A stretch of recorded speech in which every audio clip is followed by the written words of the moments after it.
ঈদযাত্রায় ট্রেনের আগাম টিকিট বিক্রি শুরু ১৩ মে। এদিন দেয়া হবে ২৩ মের টিকিট। আর ঢাকার ফিরতি টিকিট দেওয়া হবে ২১ মে থেকে। এদিন বিক্রি হবে ৩১ মের টিকিট। একজন একবারে সর্বোচ্চ কিনতে পারবেন ৪টি, যা ফেরত দেয়া যাবে না।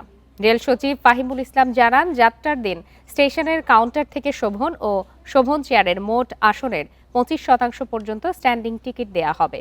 সার্ভারের ওপর চাপ কমাতে পশ্চিমাঞ্চলের টিকিট বিক্রি শুরু হবে সকাল ৮টায় আর পূর্বাঞ্চলের দুপুর ২টায়। ২০০-র বেশি সার্ভিস ও ফিচারে লেনদেনের সব বিকাশ অ্যাপে সম্ভব। রেলের সিদ্ধান্ত অনুযায়ী ১ জুন ঢাকায় ফেরার টিকিট মিলবে ২২ মে, ২ জুনের ২৩ মে, ৩ জুনের টিকিট ২৪ মে এবং ৪ জুনের টিকিট ২৫ মে। ঢাকা ছাড়ার জন্য ২৪ মে টিকিট ১৪ মে পাওয়া যাবে। একইভাবে ২৫, ২৬ ও ২৭ মের টিকিট ঠিক ১০ দিন আগে মিলবে। ১৩ তারিখ থেকে ঈদযাত্রার টিকিট অগ্রিম টিকিট বিক্রি শুরু হবে। ১৩ তারিখে পাওয়া যাবে ২৩ তারিখে, ১৪ তারিখে, ২৪ তারিখে, ১০ দিন আগে।